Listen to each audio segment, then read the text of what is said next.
울지 않는 소.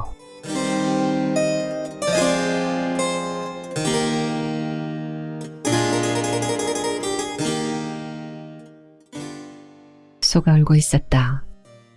그것도 한 마리가 아니라 수백, 수천 마리의 소가 떼울음을 울고 있었다.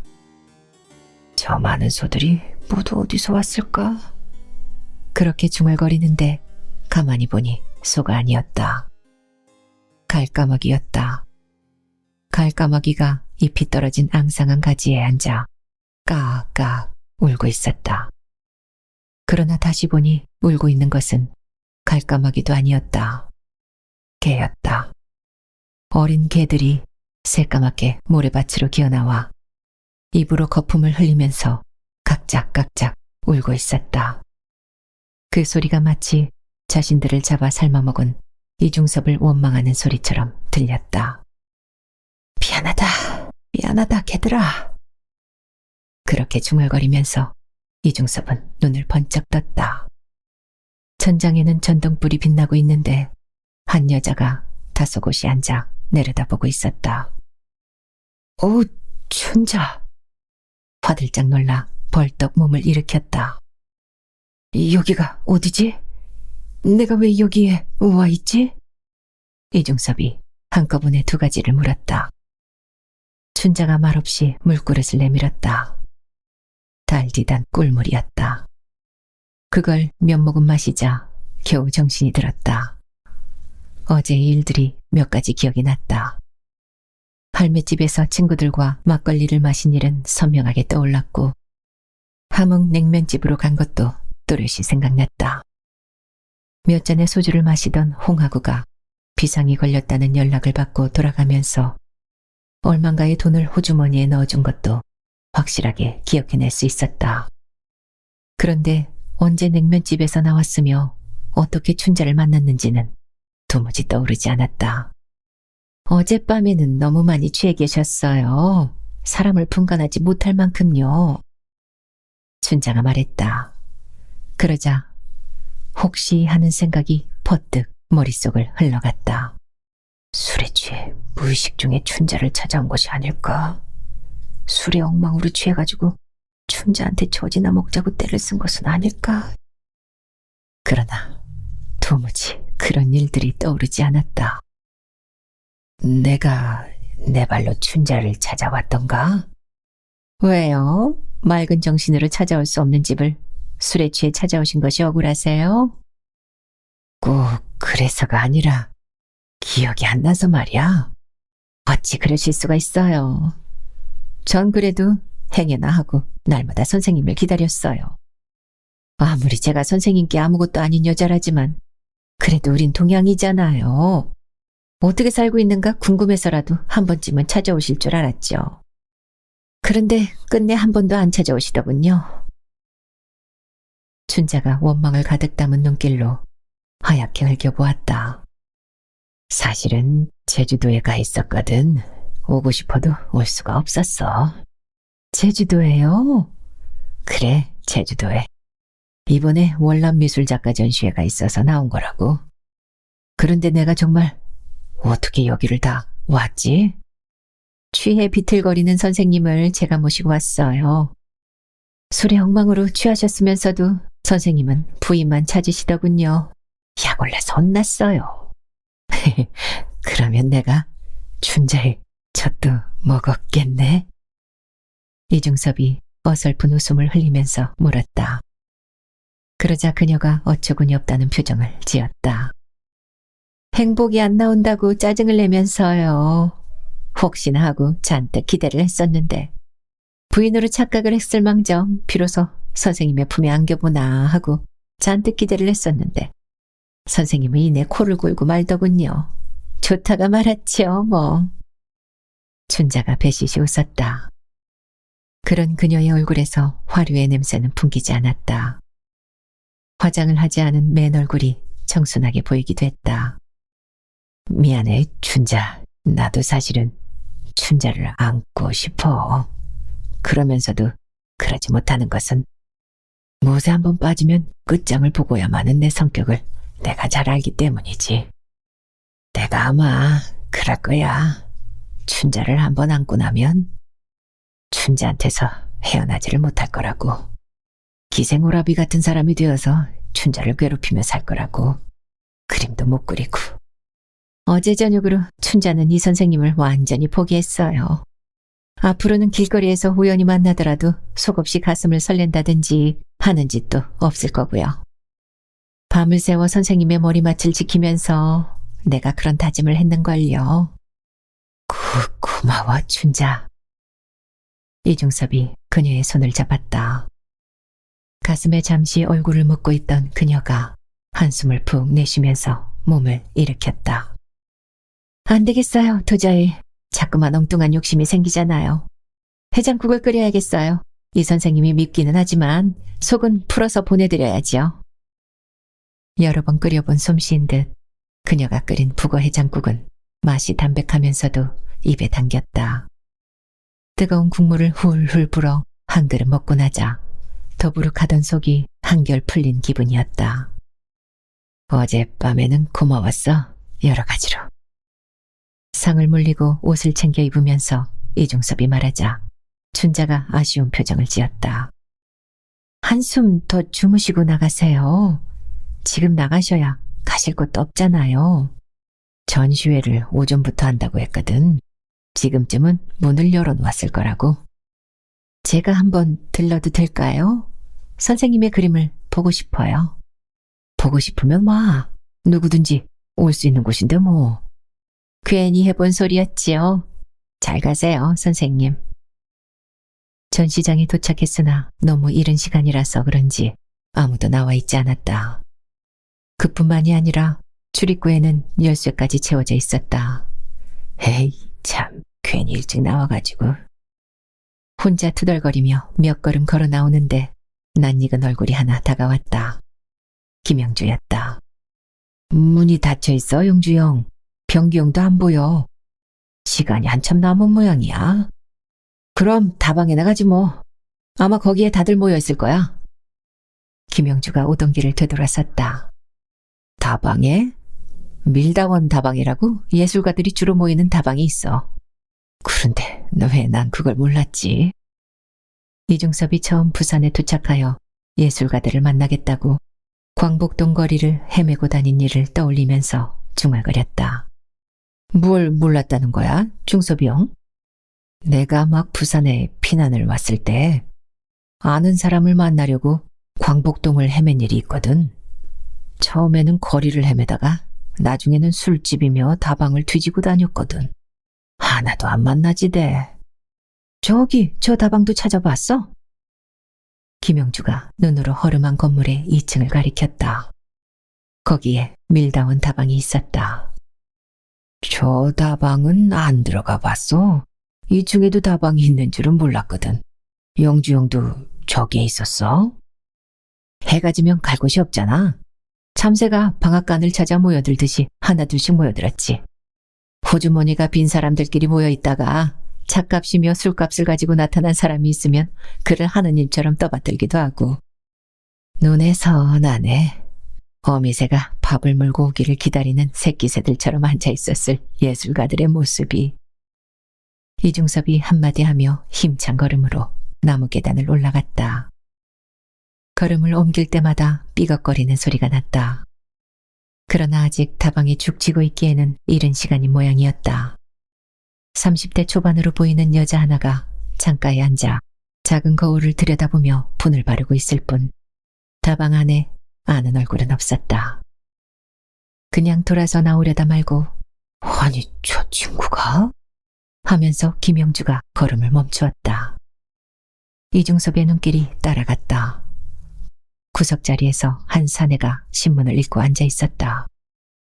까닭도 없이 가슴이 쿵 하고 내려앉았다. 아무래도 뒷모습이 눈에 익었다. 영주형, 조동우가 틀림없지. 저 친구도 월남을 했군. 북조선 미술은 혼자서 다 말아먹을 것처럼 설쳐대더니. 김영주의 얼굴이 벌레라도 씹은 듯 일그러졌다. 나중에는 남조선 군인들을 환영하는 미술전도 열었는걸. 에이, 밥맛 없어. 나가자고 우리. 김영주가 이중섭의 손목을 잡아 끌었다. 그때였다.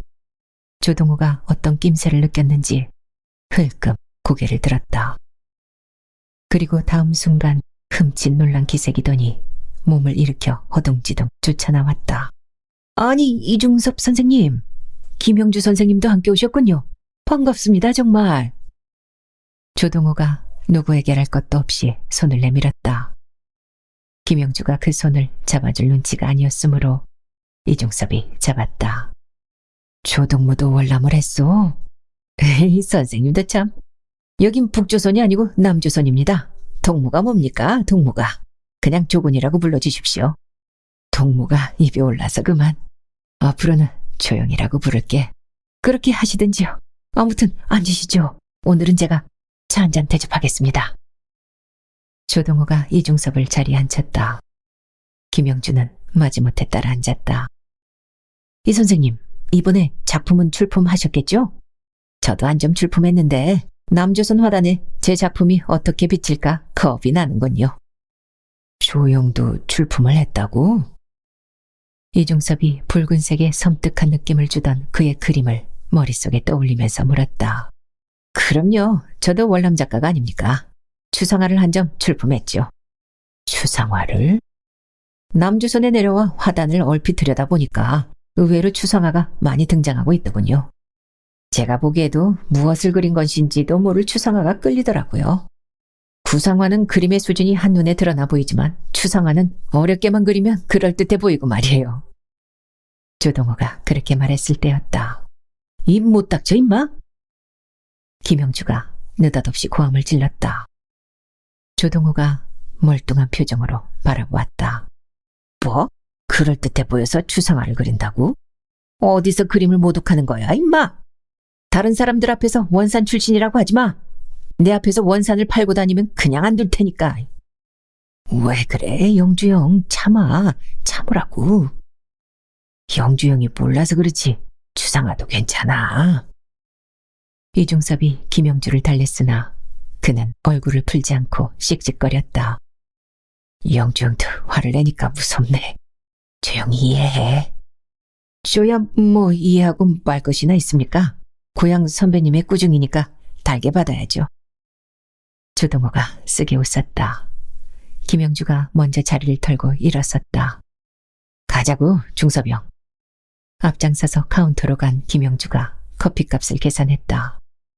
당황한 얼굴로 쫓아온 조동호가 아니, 김 선생님, 커피는 제가 사겠다고 했지 않습니까? 하고 말렸다. 내가 임마 벼룩의 간을 내먹지. 네 놈의 커피를 얻어먹을 성 싶냐? 김영주가 고함을 꽤 찔렀다. 조동호가 어깨를 으쓱하며 어색한 웃음을 입가에 흘렸다. 그들은 밀다운 다방을 나와 전시장으로 갔다. 전시장은 이미 문이 열려 있었고 제법 많은 사람들이 그림 앞에 서 있었다. 북쪽에서 내려온 화가들이 처음으로 남쪽의 화가들 앞에 작품을 선보이는 날이었다. 모두 그런 느낌들인지 얼굴이 상기되어 있었다. 그것은 이중섭도 마찬가지였다. 남쪽의 화가들이 어떤 틀에 맞추어 자신의 작품을 비판하지는 않을까 하는 두려움 같은 것도 가슴에 자리 잡고 있었다. 이중섭이 다른 화가들의 작품을 한 바퀴 둘러보고 자신의 그림 앞에 서 있을 때였다. 한목이 사내 하나를 데리고 왔다. 중섭이 인사 나누지. 이분은 박고석이라고 부산의 화가셔. 한목이 둥근 얼굴에 코가 불룩한 박고석을 소개했다. 아, 그러십니까? 이중섭이라고 합니다. 이중섭이 먼저 손을 내밀었다. 반갑습니다. 진즉부터 이 선생님의 성함은 듣고 있었지요. 만나 뵙고 싶었습니다. 그들이 그런 이야기를 나누고 있는데 누군가가 다가와 어깨를 툭 찼다. 돌아보니 김환기였다. 환기형! 살아있었네. 이중섭이 전시장 안의 사람들이 모두 돌아볼 만큼 고함을 질렀다. 김환기가 잠깐 이중섭의 어깨를 부둥켜 안았다. 중섭이의 천재성은 전쟁 중에도 여전히 살아있더군. 조선소의 힘찬 발걸음도 살아있고 까마귀는 새로운 느낌을 주던데 처절한 슬픔 같은 건 말이야. 황기영 눈은 못 속이겠네. 사람들이 많이 죽은 자리에 날아와 오는 칼까마귀 떼를 그린 그림이거든. 그래서 그랬군. 헌데 그 동화 같은 그림은 뭔가? 내가 못 보던 구성이며 화제던데 소름이 끼칠 만큼 천진무구한. 그냥 그려보았어. 아이들이 좋고 바다가 좋고 살아 꿈틀거리는 게 좋아서. 내 그림 엉터리지, 형. 중소비의 그림이 엉터리면 나 같은 사람은 아예 붓을 잡지 말아야겠구나. 내년 봄쯤에 개인전이라도 할까 했더니 그만둬야겠어. 김환기의 말에 이중섭의 얼굴이 홍당무가 되었다. 그걸 얼버무릴 생각으로 나온 말이 술 마시러 가자는 소리였다. 형, 우리 할매 집에 갈까? 좋지. 중섭이와 함께 있으면 바라만 봐도 즐거우니까. 김환기가 앞장을 섰다. 그때까지 곁에 서 있던 박구석에게 함께 가자고 말을 하려다 보니까 문득 어제 홍하구가 넣어주고 간 돈이 생각났다. 그 돈이면 10명쯤 함께 가서 실컷 막걸리를 마셔도 모자라지 않을 것 같았다. 막걸리 생각이 있으신 분은 모두 할매집으로 갑시다. 홍하구 형이 여러분에게 막걸리를 사라고 제게 돈을 주고 갔습니다. 전시장을 나오면서 이중섭이 소리를 질렀다. 그렇잖아도 누군가 술을 사겠다는 사람이 나서기를 은근히 기다리고 있던 가난한 화가들이 줄줄이 따라 나왔다. 막 전시장을 나오려는 이중섭을 김병기가 붙들었다. 병기 형도 함께 가. 이중섭이 씩 웃었다.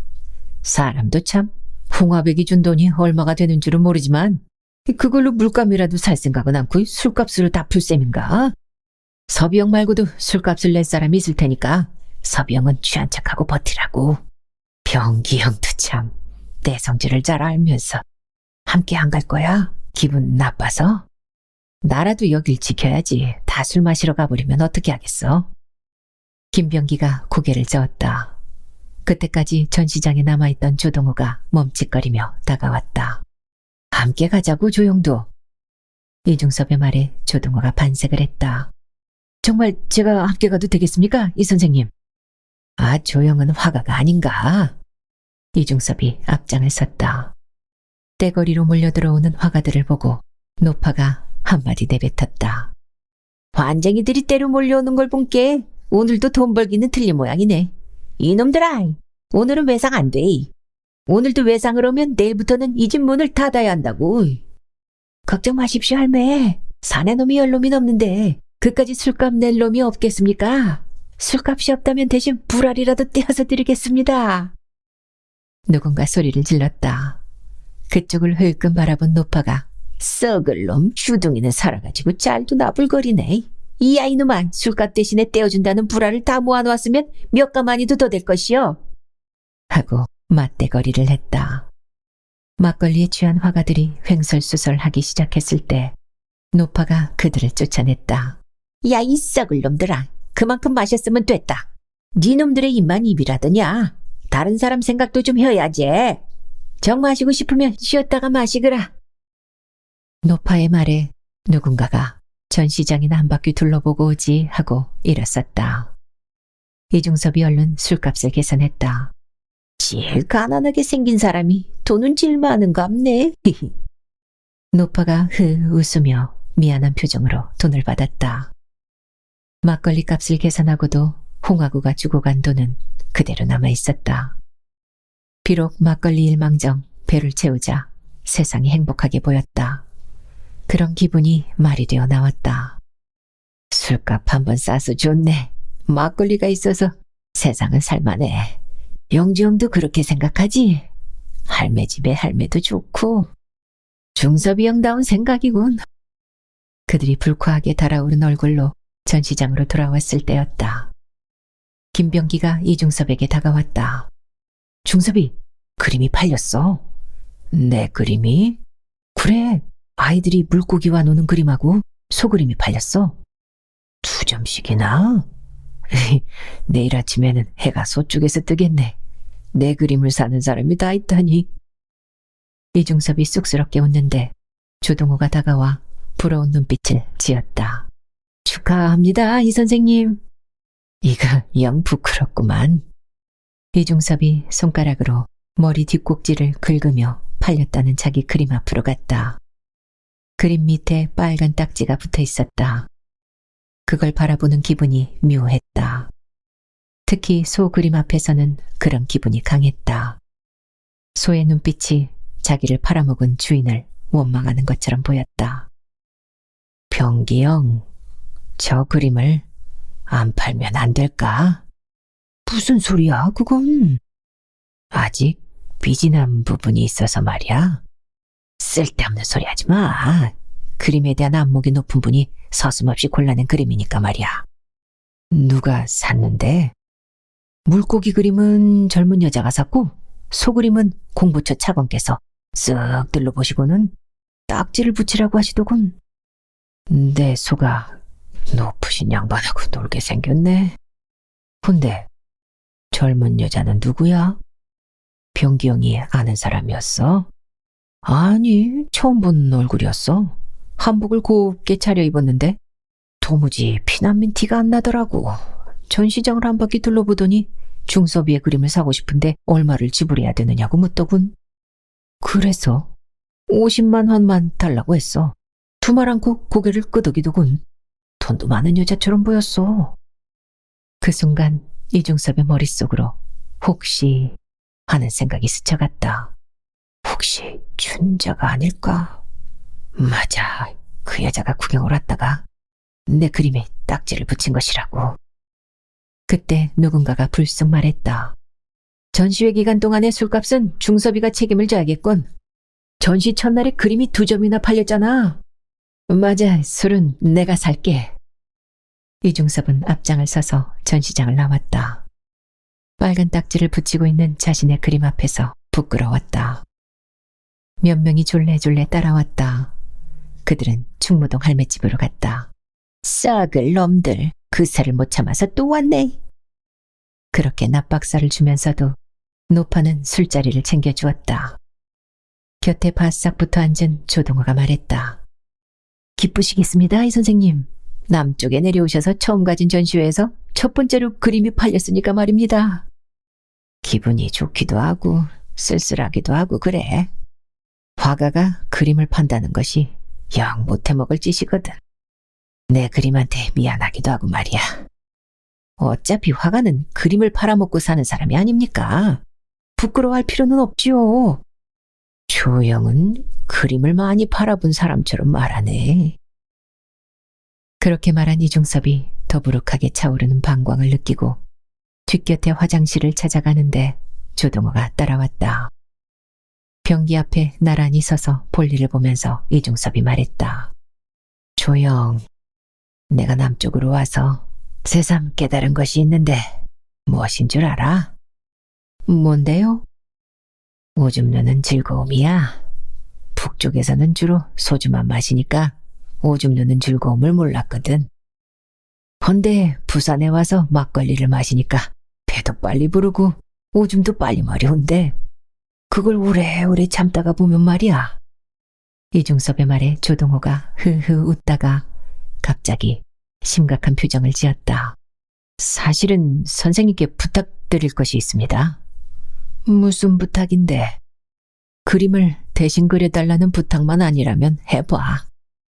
고향에서부터 존경하던 선생님이고 제 큰형님 같은 분이니까 드리는 말씀입니다만 요즘 제가 물감이 없어서 그림을 못 그립니다. 물감이 없어서? 예, 사실은 제가 일본에서 들어온 좋은 물감이 있는 곳을 알고 있거든요. 그런데 돈이 없어서 그걸 못 구한단 말입니다. 조동호의 말에 이중섭의 귀가 번쩍 띄었다. 그렇잖아도 부산에 나온 김에 물감이며 붓을 사가려고 마음먹고 있던 참이었다. 알았어. 그림값을 받으면 내가 돈을 줄 테니까 조용 것을 사는 김에 내 것도 좀 사줘. 그야 어려운 일이 아니죠. 헌데 비공식적으로 들어온 곳이라서 되게 비쌉니다. 2사람 몫을 사려면 최소한 40만 원은 있어야 할걸요. 조동호가 새우 눈이 되어 이중섭의 눈치를 살폈다. 걱정하지 말라니까. 차관님께서 전시회가 끝나면 그림값을 주실 거야. 조영은 돈 걱정 말고 좋은 물감이나 사달라고. 저만 믿으십시오. 헌데 지금 당장 그 사람을 만나서 계약금이라도 조금 주어야 하는데 그건 어떻게 하죠? 아, 계약금도 줘야지. 잘못하다가 좋은 물감을 놓치면 낭패잖아. 이중섭이 호주머니에서 몇만 원의 돈을 꺼내어 주었다. 홍하구가 한 달치의 봉급을 봉투째 주었는지 아직도 몇 차례의 막걸리 값은 호주머니에 남아 있었다. 전 그럼 먼저 나가보겠습니다. 물감을 확보해 놔야죠. 그러라고. 조영을 만나서 참 다행이네. 좋은 물감도 살 수 있고. 조동호가 사라진 다음에 이중섭이 술청으로 돌아오자 김영주가 슬며시 다가왔다. 그 친구는 갔어? 오줌 누러 가서 무슨 얘기가 그렇게 길어? 무슨 얘기는 뭐 고향 얘기를 좀 했지. 이중섭이 그렇게 얼버무렸다. 김영주가 물었다. 그 친구한테 혹시 돈을 빌려준 것은 아니겠지? 조금 전에 누구한테 들으니까 그 친구는 아는 사람을 만나면 돈을 빌려달라는 것이 일이라는구만. 나한테는 안 그랬어. 그러니까 영주형은 걱정하지 말라고. 이중섭이 막걸리 잔을 들었다. 김영주가 걱정스런 눈빛을 풀지 못한 채 술잔을 들었다. 할매집의 노파한테서 두 번째 쫓겨났을 때는 거리를 오가는 사람들의 발밑으로 어스름 땅거미가 깔리기 시작하고 있었다. 전시장으로 돌아오니 김병기가 문 닫을 준비를 하고 있다가 이중섭을 구석 쪽으로 끌고 갔다. 그림값을 받았어. 50만 원이야. 김병기가 회푸대 종이에 싼 제법 두툼한 뭉치를 꺼내주었다. 차관님한테 벌써 돈을 받았어? 아니, 그 여자야. 그 여자가 와서 돈을 주고 갔어. 돈 생겼다고 함부로 낭비하지 말고 화구도 사고 생활비로 쓰도록 해. 난 중섭이가 제주도에서 얼마나 어렵게 살고 있는지를 알 수 있어. 중섭이한테 그림값이 들어온 줄 알면 모두들 기를 쓰고 덤벼들 거야. 어때? 이 돈을 내가 맡아가지고 있을까? 아니야, 내가 알아서 할게. 전시장의 문이 닫히고 모두들 밀다원 다방으로 몰려가는 것을 보면서 이중섭은 춘자를 찾아 요정 해당화로 갔다. 아직 초저녁이라 요정은 손님이 하나도 없이 한가했다. 오래 살지도 않았는데 별일을 다 당하는군요. 이 선생님이 스스로 춘자를 찾아오실 때도 있고요. 설마 이것이 꿈은 아니겠지요? 손님이 왔다는 심부름하는 사내의 말에 마루 끝에 나와서서 멀뚱한 표정으로 바라보던 춘자가 마당으로 달려내려와 이중섭을 내실로 끌어들이며 호들갑을 떨었다. 춘자, 네가 그렇게 부자냐? 방 가운데 선 채 이중섭이 그녀를 노려보았다. 순간 그녀가 당황한 표정을 지었다. 난 너한테 그림을 팔지 않아. 너한테 그림을 팔아먹을 만큼 비참하지 않다고. 이거 받아. 이중섭이 옆구리에 끼고 온 돈뭉치를 불쑥 내밀었다. 그녀가 흠칫 뒤로 물러섰다. 춘자가 보고 싶어서 오신 것이 아니라 그것 때문에 오셨나요? 그녀가 얼굴을 펴고 또렷한 목소리로 물었다. 정 내 그림이 갖고 싶으면 그냥 가져. 알겠어요. 춘자의 돈은 더러워서 받을 수가 없다는 말씀이죠? 사내놈들한테 시달리며 술 장사를 해서 번 돈이라서 싫다는 말씀이죠? 아니야, 그것은. 이중섭이 얼른 고개를 내저었다. 알겠어요, 선생님의 마음을. 더러운 돈이라서 받을 수가 없다면, 그런 돈을 받고는 그림을 팔 수가 없다면 할 수 없죠. 아니라니까 그런 뜻이. 그렇다면 뭐예요? 선생님은 더러운 몸이라고 춘자를 사랑해주지도 않으셨잖아요. 그런데 이제는 돈까지도. 춘자의 돈은 더럽다는 말씀이 아니던가요? 정말 너무하세요. 저 같은 여자는 좋아하는 선생님의 그림 한 점도 가질 자격이 없다는 말씀이죠. 좋다고요. 안 가지면 될 거 아니에요. 춘자의 눈에 물기가 어렸다. 이것이 아닌데, 이런 뜻으로 한 말이 아닌데. 그렇게 생각한 이중섭이 와락 그녀를 가슴에 안았다. 오해하지 마, 춘자. 내 그림을 돈을 받고 판다는 것이 부끄러워서 해본 소리라고. 그래, 춘자 말대로 돈을 받을게. 돈을 받으면 될 게 아니냐고. 그녀가 어깨에 머리를 박고 흐느껴 울었다. 전 선생님이 좋아요. 선생님께 도움이 되는 일이라면 무엇이든 하고 싶어요. 오늘 용기를 내서 전시장에 찾아갔었죠. 혹시 선생님이 계시면 되돌아오려고 했는데 안 계시지 뭐예요. 다행이다 싶대요. 다른 그림은 하나도 눈에 안 들어왔어요. 담당자한테 물으니까 그림을 팔기도 한다고 그러대요. 정말 기쁜 마음으로 그림을 사겠다고 했어요. 선생님이 춘자를 무시하면 안 돼요. 춘자의 사랑은 순수하니까요. 그녀가 울먹이며 말했다. 이중섭의 가슴에서 더운 열기가 솟구쳐 올라왔다. 이 여자를 위해 해준 일이 아무것도 없는데. 그녀의 순수한 열정이 부담스러웠다. 알았어. 내가 잘못했어. 사실은 늘 춘자한테 미안했거든. 나 가볼게. 그림은 마지막 날 사람을 보내서 가져가도록 해. 이중섭이 돌아섰다. 방을 미쳐 나오기 전에 춘자가 뒤에서 부둥켜 안았다. 자고 가시면 안 돼요, 선생님? 안 돼. 오늘은 술에 덜 취해서 내가 춘자한테 무슨 짓을 할지 모른다고. 술에 안 취하면 사람보다 짐승이 더 발동되거든. 춘자는 괜찮아요. 중섭이가 안 괜찮아. 마음고생을 해야 하거든. 언제 또 만날 수 있을까요? 글쎄, 오다 가다 우연이나 만날지. 춘자의 요정 해당화를 나온 이중섭은 허탈한 기분으로 밀다원 다방으로 올라갔다. 그 사이에 술집을 찾아갔는지 아는 얼굴은 하나도 눈에 띄지 않았다. 그냥 돌아서 나오려는데 조동호가 쿵쿵거리며 계단을 올라왔다. 아무도 없어서 돌아가려던 참인데 잘 만났어, 조영. 이중섭이 돌아서서 다방 안으로 들어갔다. 자리에 앉아 돈뭉치를 탁자 위에 내려놓는데 그걸 본 조동호가 눈을 반짝이며 물었다. 그림값을 받으셨군요? 받았어. 어쩔 수 없이 받았어. 다행입니다, 정말.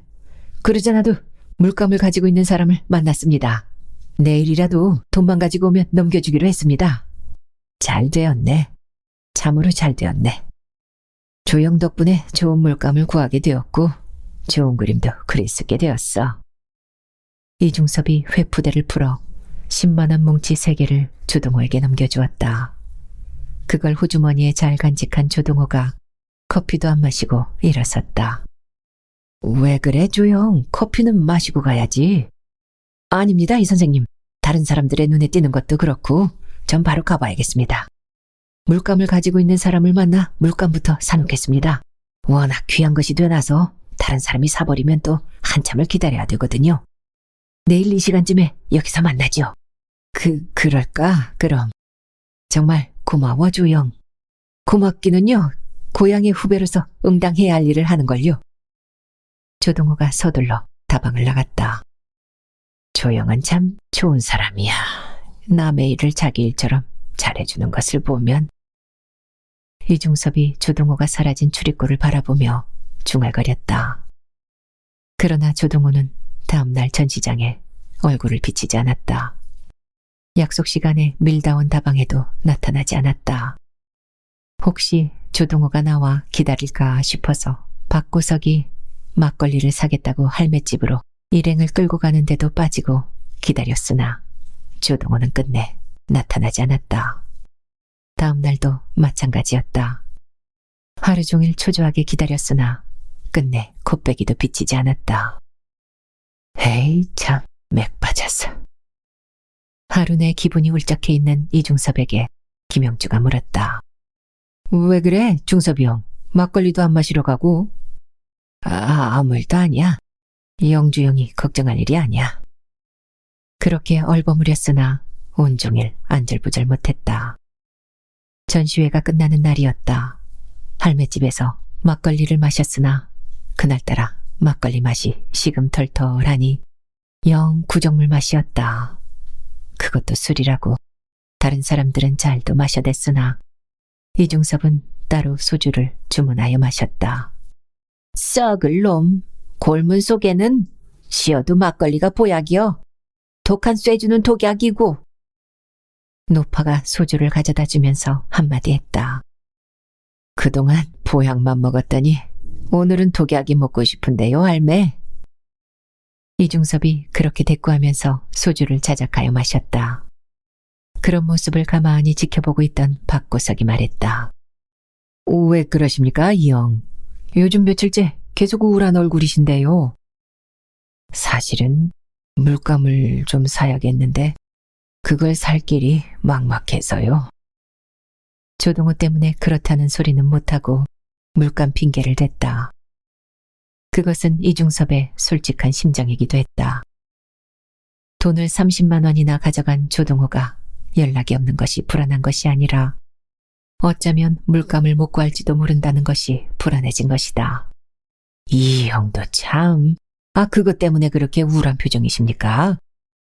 박고석의 말에 이중섭의 얼굴이 활짝 펴졌다. 박형은 물감을 쉽게 구할 수가 있습니까? 전시라서 어렵긴 합니다만 설마 이 형이 쓸 물감쯤 못 구하겠습니까? 제가 그래도 명색이 학교 선생입니다. 거래하는 단골 문구점도 있고 말입니다. 고맙습니다, 박형. 제게 물감을 좀 구해주십시오. 한 10만 원어치만 구해주십시오. 이중섭이 얼른 10만 원 뭉치를 꺼내어 박고석에게 맡겼다. 돈이야 우선은 제가 가지고 있는 걸로 사도 되는데요. 물감이 있을지도 확실히 모르고 말입니다. 그래도 돈을 받아가셔야 제가 안심을 하지요. 그러십시오, 그럼. 박고석이 돈을 받아 호주머니에 넣었다. 그 모습을 지켜보고 있던 김영주가 불쑥 물었다. 중섭이 형, 혹시 조동호한테 물감을 부탁했던 거 아니야? 아니야. 내가 그 친구한테 왜 그런 부탁을 하겠어? 이중섭이 얼굴을 붉히며 고개를 저었다. 이상하잖아. 요즘 며칠간 그 친구의 얼굴이 안 보이는 것도 그렇고 중섭이 형의 기분이 별로 안 좋아 보이는 것도 그렇고. 아니라니까. 영주 형은 별 생각을 다 하네. 아니면 다행이지만 조동호 그 친구 이상하게 마음에 안 들어. 너무 그러지 마. 고향 사람인데. 그렇게 얘기하다 보니까 혹시 조동호가 밀다원 다방에서 기다리고 있을지도 모른다는 생각이 버뜩 뇌리를 흘러갔다.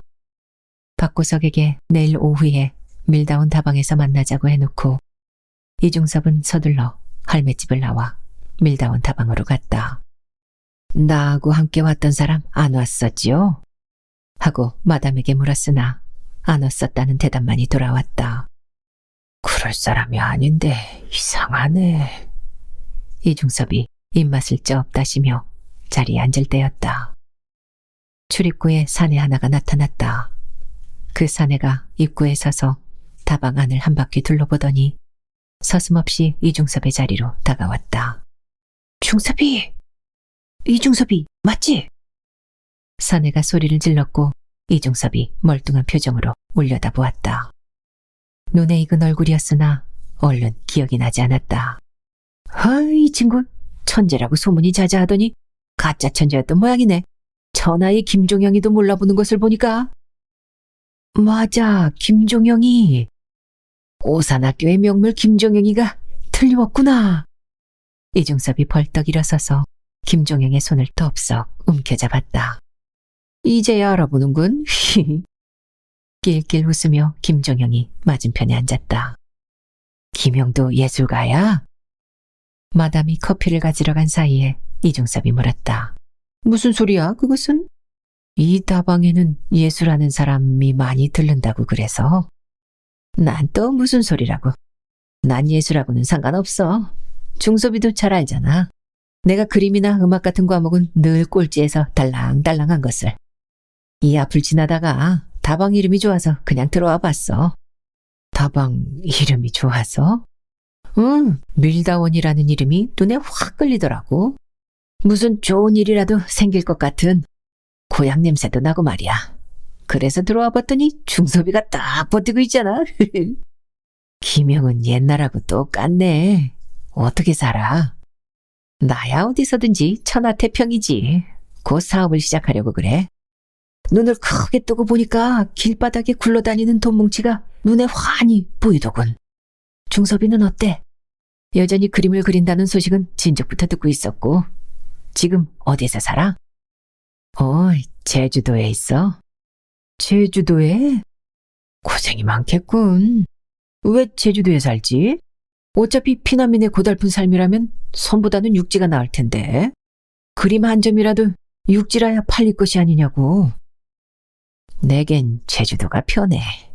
부산으로 나와봐야 살만한 방도 없거든. 방?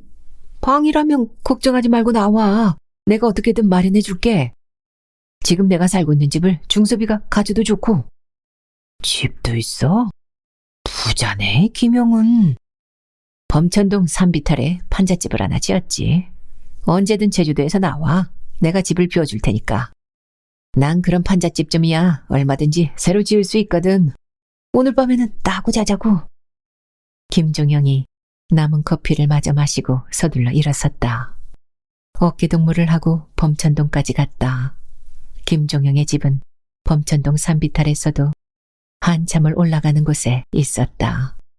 판자벽 틈으로 길이 내려다 보이고 구멍 뚫린 천장으로 별이 보이는 집이었다.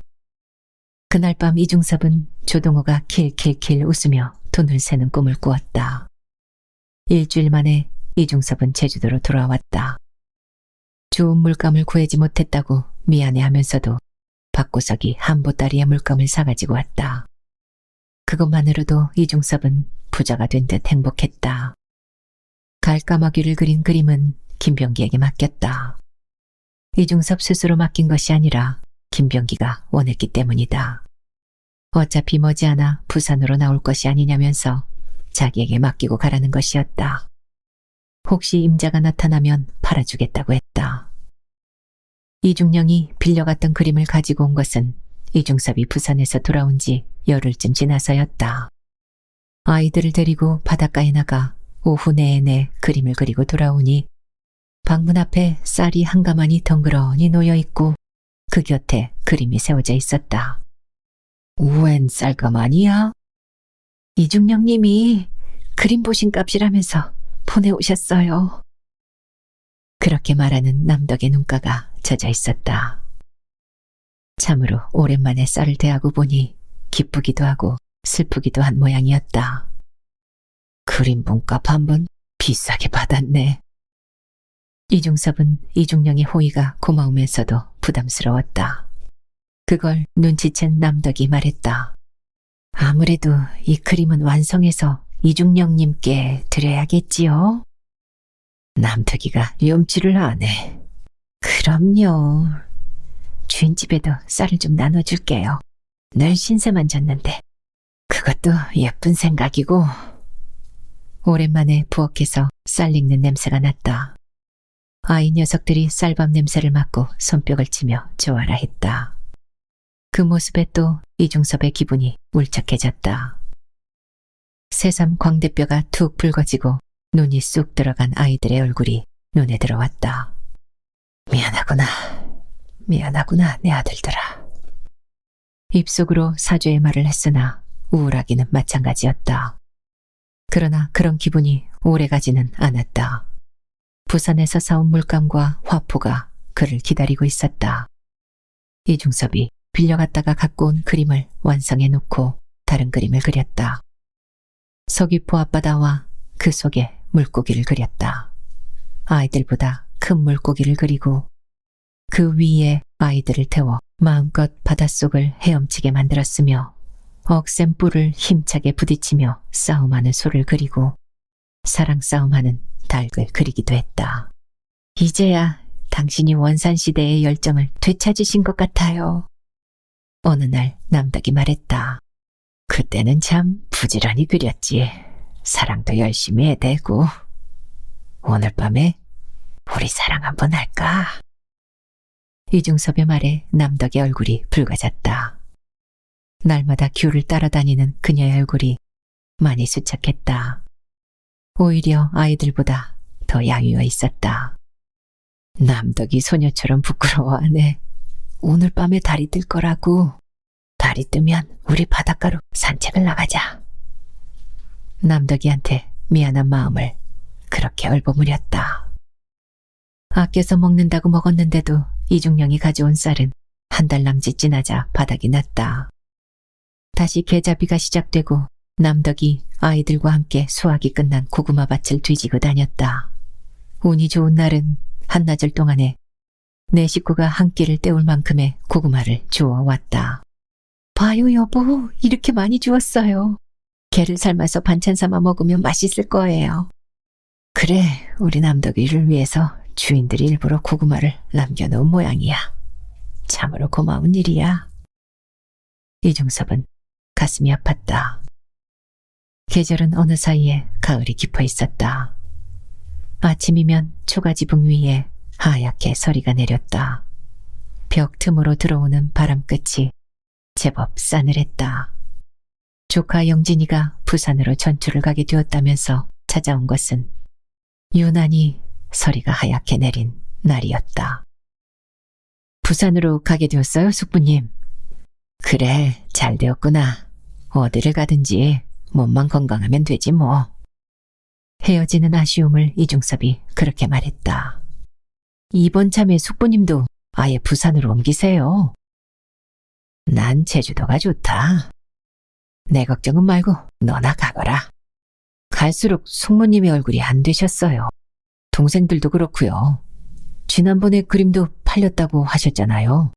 부산으로 나가시면 그림을 팔아서라도 충분히 살림은 꾸릴 수가 있을 거예요. 함께 나가셔요, 숙부님. 우선은 좀 더 살아보고. 원래 제주도는 양식이 부족한 곳이라고 했어요. 날씨가 추워지면 개를 잡기도 힘들 거고요. 제주 사람들이 정이 많다고 해도 자기들의 양식도 부족한데 피난민까지 돌볼 틈이 어디 있겠어요. 숙모님이랑 이대로 두고는 제가 하루도 마음이 편치 않을 거예요. 조카의 눈에 눈물이 어렸다. 영진이 그렇게 부산으로 떠나고 나자 제주도가 텅 빈 것처럼 허전했다. 그 며칠 후였다. 이번에는 이중령이 대구로 옮기게 되었다면서 찾아왔다. 돼지고기 2근과 소주를 몇 병 가지고 왔다. 참, 정도 많이 들었는데 섭섭합니다. 이중령이 소주를 한 잔 권하며 아쉬운 표정을 지었다. 제가 늘 신사만 졌죠. 이중령님까지 가시고 나면 어떻게 살까 걱정이 많습니다. 이중섭이 쓸쓸한 눈빛으로 대꾸했다. 이참에 나도 아예 부산으로 옮겨버려 하는 생각이 퍼뜩 이중섭의 뇌리를 스쳐갔다. 김종영이 판잣집을 내준다고 했으니까 가족들을 그곳에 살게 하면서 그림도 그려 팔고 그것도 안 되면 부두에 나가 날품을 판다면 설마 내 식구 굶어 죽기야 할까 하는 자신감도 생겼다. 그러나 서둘러 결정할 문제는 아니었다. 살다가 정 못 살겠으면 그때 떠나자는 쪽으로 생각을 굳혔다. 이중령이 돌아갈 때에 이중섭은 지난번에 그림을 내주었다. 이러시면 안 됩니다. 저는 이 그림을 소장할 자격이 없습니다. 정으로 드리는 것입니다. 그동안 이중령님이 우리 가족한테 베풀어 주신 호의를 생각하면 아무것도 아닌 그림입니다만 즐겁게 받아주시면 기쁘겠습니다. 이중섭의 간절한 말투에 이중령이 고개를 끄덕였다. 정 그러시다면 갑으로 간직하겠습니다. 이중령이 그렇게 떠나고 나자 이중섭은 더욱 쓸쓸했다. 영진의 말대로 날씨가 추워지자 바닷가에 나가 개를 잡는 일도 힘들어졌다. 한 달에 2마리씩 나오는 보리쌀은 아이들의 초롱한 눈망울 앞에서 너무 부족했다. 땅이 얼고 나자 고구마 밭을 뒤지는 일도 어려워졌다. 그런 어느 날이었다. 남덕이 귤밭에 나간 다음에 주인 안악이 대단히 송구스럽다는 표정으로 다가왔다. 화가 선생님께 이런 말씀을 드려야 할지 말아야 할지 많이 생각했습니다만 아무래도 말씀드리는 것이 좋을 것 같아서요. 말씀하십시오, 아주머니. 조심스레 말을 꺼내는 주인 안악의 표정에서 이중섭은 그녀가 혹시 남덕이 빌려먹는 양식을 돌려달라는 것이 아닌가 하고 짐작했다. 사실은 애기 엄마 몸이 심상치 않은 것 같아서요. 예? 그게 무슨 말씀이십니까? 남덕이 어디 아프기라도 하단 말입니까, 아주머니? 지난 여름부터 기침을 자주 해서요. 어지간한 곧불이라면 며칠 기침을 하다가 말 텐데 애기 엄마는 여름 이후 줄곧 그랬거든요. 그래요? 그런데 전 왜 한 번도 남덕이 기침하는 소리를 못 들었죠? 이중섭은 주인 안악의 말을 대수롭지 않게 여겼다. 물론 어쩌다 밭은 기침을 안 하는 것은 아니었지만 그런 기침은 건강한 사람도 가끔씩 하지 않던가. 그날 밤이었다. 깊은 잠 속에 빠져있던 이중섭은 잠결에 갈까마귀 울음소리를 들었다. 까까. 까마귀의 애절한 웃음소리가 끈질기게 귀청을 갈짝거렸다. 에이 참, 웬 놈의 갈까마귀가 저리 극성맞게 울어댈까. 이중섭이 눈을 부스스 떴다. 옆에 누워있어야 할 남덕이 보이지 않았다. 처음에는 화장실이라도 갔는가 했다. 그런데 그게 아니었다. 한참을 기다려도 남덕은 돌아오지 않았다. 배탈이라도 난 것일까? 이중섭이 그렇게 생각하고 있을 때 깍깍 또 까마귀가 울었다. 그런데 까마귀의 울음소리가 좀 이상했다. 그랬다. 그것은 사람의 기침소리였다. 목에 걸린 가래를 뱉어내려고 안간힘을 다하는 기침소리였다. 그것도 누가 들을세라 아주 조심스럽게 내는 소리였다. 이중섭은 조용히 문을 열고 밖으로 나왔다. 기침소리는 뒷곁에서 들리고 있었다. 소리나지 않는 걸음으로 그쪽으로 다가갔다. 남덕이 바다를 향해 앉아 기침을 하고 있었다. 뭐하니 남덕아? 이중섭의 물음에 남덕이 놀라 고개를 들었다. 그녀의 눈이 눈물로 번들거렸다. 내가 나쁜 놈이야. 하나밖에 없는 남덕이를 이렇게 고생을 시키다니. 용서해라. 용서해라 남덕아. 이중섭의 눈에서 눈물이 한 방울 기어내려왔다. 가자 남덕아. 우리 부산으로 가자. 이중섭이 바다를 향해 울부짖었다. 갑자기 제주의 바다가 으르렁거리기 시작했다. 도저히 안 되겠어요, 여보. 아이들과 저는 수용소로 들어갈게요. 어느 날 야채 시장에서 주워다 끓인 멀건 시래기죽으로 아침을 때우고 난 남덕이 비장한 표정으로 선언하듯 말했다. 수용소로? 이 겨울에 그 추운 곳에서 살겠다는 거야? 이중섭이 갈수록 야위어가는 남덕의 얼굴을 가만히 들여다보았다. 춥기는 여기도 마찬가지예요. 수용소로 들어가면 최소한 우리 아이들은 밥은 굶지 않아요. 무엇보다 김 선생님한테 못할 짓이에요. 남덕이 슬프도록 맑은 눈빛으로 남편을 올려다보았다. 그래, 그건 네 말이 맞다. 이중섭이 고개를 끄덕였다. 제주도에서 나와 김종영의 배려로 범천동의 판잣집에 초라한 살림을 풀었으나 추운 겨울을 견디기에는 벽에 구멍이 너무 많았다. 회푸대 종이를 구하여 임시방편으로 때우긴 했으나 처음부터 아궁이를 만들지 않은 방바닥에는 불을 지필 수가 없었다. 남덕이뿐만이 아니라 아이들까지 밤낮 없이 콜록거렸다. 거기다가 집주인인 김종영을 볼 낯도 없었다. 오산 시절의 우정으로 쉽게 내 집에서 살아라. 이깟 판잣집쯤이야 난 하루에 12채도 지을 수 있다고 호언장담을 했으나 눈치를 보니 그 일도 쉽지 않은 모양이었다. 처음 한 달 남짓은 아는 사람들의 집을 떠도는지 모습을 보이지 않더니 어느 날부터인가 슬며시 그들 가족 틈에 끼어들었다. 하루 내 무엇을 하고 다니는지 낮에는 밖으로 나들다가 잠잘 시간이 되면 판잣집으로 돌아왔다. 아이 참, 원체 사람들이 많이 몰려온 모양이야. 이런 판잣집 한 채 짓는 것도 쉽지가 않네. 중서봐, 우리 봄이 올 때까지만 불편하더라도 참아보자. 날씨가 풀리면 내가 역대합실 같은 데서라도 잠을 잘 수가 있으니까. 김종영이 오히려 염치 없어 하는 웃음을 보였다. 친구가 잘해주면 잘해줄수록 더욱 그를 볼 염치가 없었다. 이중섭의 마음을 알고 있는 남덕이 먼저 항복을 했다. 네 말대로 수용소로 들어가거라. 봄이 와서 날씨가 따뜻해지면 다시 모여 살자. 너한테 내가 이게 무슨 꼴이냐. 이중섭이 안쓰러운 눈빛으로 바라보자 남덕이 웃으며 말했다. 우리들 때문에 마음 아파하지 말아요. 당신이 괴로워할 것을 생각하면 제 마음이 편하지 않아요. 그날 밤 김종영이 돌아왔을 때 이중섭이 어렵게 얘기를 꺼냈다. 내일 남덕이하고 아이들은 수용소로 들어간다, 종영아. 짐작하고 있었다. 미안하구나. 하나밖에 없는 친구도 제대로 보살펴주지 못해서. 김종영이 한숨을 내쉬었다. 그런 친구의 정이 눈물겹도록 가슴을 찔렀다. 다음 날 이중섭은 남덕이와 아이들을 데리고 수용소로 갔다. 1년이 지나는 사이에 쇠똥 냄새는 사라지고 없었다. 대신 사람 냄새가 코를 찌르고 덤볐다. 쇠똥 냄새보다 더 지독한 사람 냄새가 숨을 못 쉬게 만들었다.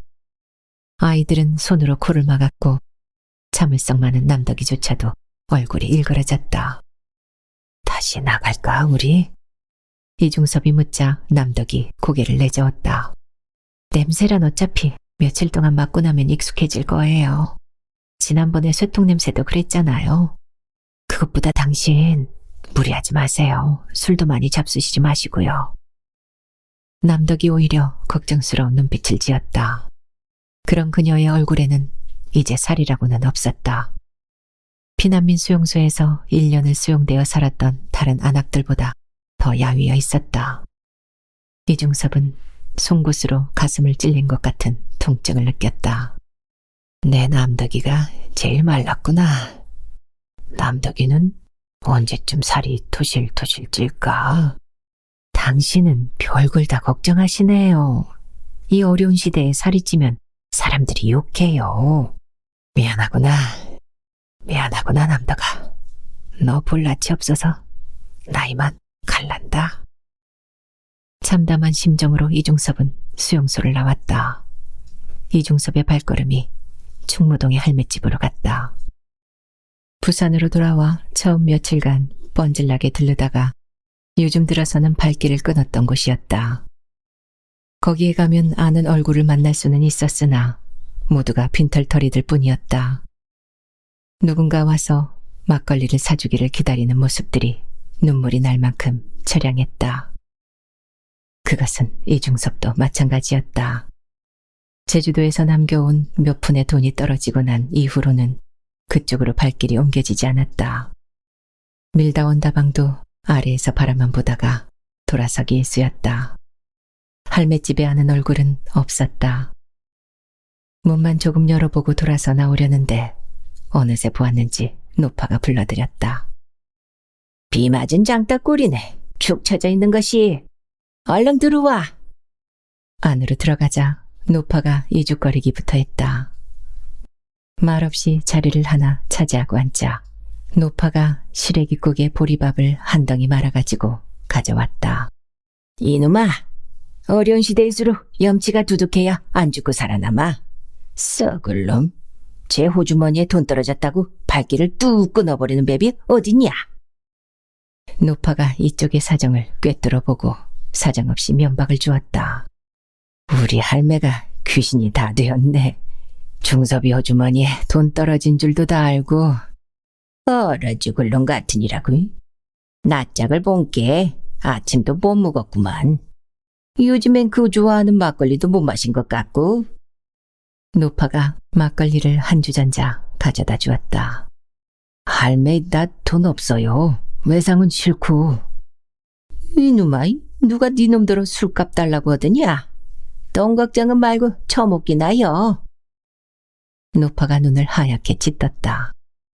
시래기국에 보리밥을 말아먹고 막걸리까지 한 대빵 마시고 나자 배가 불룩해졌다. 그러자 포만감과 함께 이만한 세상이라면 살만하다는 생각이 슬며시 머릿속에 떠올랐다. 고맙습니다. 할매 덕분에 며칠은 또 끄떡없이 살겠네. 히히. 그렇게 너스레를 떨고 할매 집을 나왔다. 돈 걱정하지 말고 언제든지 와. 노파가 오랜만에 욕을 섞지 않고 다정하게 말했다. 에이 참, 할매 같은 사람만 있으면 세상이 꽃밭처럼 아름다울 텐데. 하늘을 향해 한번 웃고는 밀다온 다방으로 갔다. 노파의 호의로 기분이 좋아진 이중섭은 밀다온 다방에서도 꼭 좋은 일이 생길 것만 같은 예감이 들었다. 그리고 그런 예감은 틀림없이 맞아떨어졌다. 이중섭이 막 문을 밀치고 들어섰을 때였다. 창가에 박고석이 군복을 입은 사내와 앉아 있었는데 군복을 입은 사내가 섭이영 하면서 벌떡 몸을 일으켰다. 이중섭의 가슴이 덜컥 내려앉았다. 씩씩한 걸음으로 성큼성큼 걸어오는 군복 입은 사내는 분명히 눈이 폭설로 쏟아지던 날 눈물로 헤어졌던 구상이었다. 상이영! 누가 먼저랄 것도 없이 가슴을 부둥켜 안았다. 고마워 섭이영. 죽지 않고 살아있어 줘서 고마워. 남쪽으로 내려온 것도 고맙고. 구상의 목소리에서 물기가 묻어났다. 상이영이야말로 대구에 있다는 말은 들었지. 군복을 입고 있으니까 훨씬 씩씩해 보이고 건강해 보이네. 그런데 언제 군인이 되었어? 전쟁이 나자 바로 종군 작가단에 들어갔거든. 그러면 진짜 군인이 아니라는 얘기야? 그래, 진짜 군인은 아니야. 군인들 뒤를 따라다니는 사람이지. 자리가 주슬러지고 서로 간의 얼굴을 몇 번이고 다시 확인하여 사는 형편들을 짐작하고 있을 때 박고석이 말했다. 그러시는 법이 어디 있습니까, 이영? 저는 이영이 다시 제주도로 들어가신 줄 알았습니다. 사는데 바빠서 그렇게 되었습니다. 미안합니다, 박형. 저한테 미안할 것은 없죠. 구상 선생님께서 많이 기다리셨습니다. 틈만 나면 부산으로 오시고. 그랬어, 상이형? 많이 미안하게 되었네. 난 상이형이 날 찾는 줄도 몰랐거든. 이렇게 만났으면 되었지 뭐. 그래, 남동 여사는 잘 있지? 잘 있어. 지금 막 수용소로 다시 데려다주고 오는 길이야. 수용소에? 그래도 수용소가 나을 것 같아서 봄이 되면 빼내올 거야. 남동 여사가 고생이 많군. 일본에서는 귀하기 잘한 분인데. 지금도 귀하기는 해. 고생을 많이 해서 그렇지. 내가 무지무지 사랑하고 있거든. 사랑만은 언제나 절절 넘쳐 흘렀지, 섭이영은. 구상이 우울한 낯빛을 지었다. 이중섭이 물었다. 서여사랑 홍이랑은 잘 지내지? 지난번에 부산에 나왔을 때 누군가가 상이영이 부인을 만났다는 얘기를 하더군. 얼마나 기뻤는지 몰라. 섭이영도 알고 있었군. 참 기적처럼 만났지. 박고석이 말했다. 두 분이 이렇게 만나셨는데 언제까지 옛날 얘기만 하실 겁니까? 마침 때도 되었으니까 어디 가서 빈대떡에 소주라도 마십시다. 빈대떡 좋지요. 그들은 근처의 빈대떡집으로 자리를 옮겼다. 돼지 기름을 듬뿍 녹여 지진 빈대떡은 맛이 좋았다. 그걸 한 점 입에 넣고 씹던 이중섭은 문득 목이 메었다. 나는 남덕이한테 이 싸디싼 빈대떡조차도 마음 놓고 한번 못 사줬구나. 메인 목을 틔우기 위해 소주 한 잔을 단숨에 마시는데 구상이 바라보았다. 왜 그래, 섭이형? 빈대떡 맛없어? 아니, 맛이 좋아. 고소하니 말이야. 이게 녹두로 부친 거라서 영양가도 많다고. 값이 싸다고 해서 허투루 볼 것은 아니지. 사실은 상이형을 만나기 전에 할매집을 다녀왔거든. 시래기국에 보리밥을 한 그릇 말아 먹었어. 아직도 난 배가 부르다고. 내 걱정은 하지 말고 상이 형이나 많이 먹으라고. 난 소주만 마셔도 되니까. 내가 섭이 형의 속을 모를 줄 알고 식구들이 마음에 걸려서 그러지? 걱정하지 마. 빈대떡을 몇 장 사가지고 남덕 여사한테도 가보자고. 구상의 말에 이중섭의 얼굴이 풀어졌다. 정말이야? 정말 빈대떡을 사가지고 남덕이한테 갈 거야? 그런다니까 내가 섭이 형을 만났는데 남덕 여사를 안 만날 수가 있어. 고마워 상이 형. 남덕이가 좋아하겠네. 그제서야 이중섭은 마음 편히 빈대떡을 몇 조각 맛있게 먹었다. 박고석은 일이 있다고 돌아가고 구상이 빈대떡 몇 장을 사서 신문지에 싸가지고 둘이서 수용소를 찾아갔다. 남덕아, 밖에 나와보거라. 누가 와 있는가 보거라.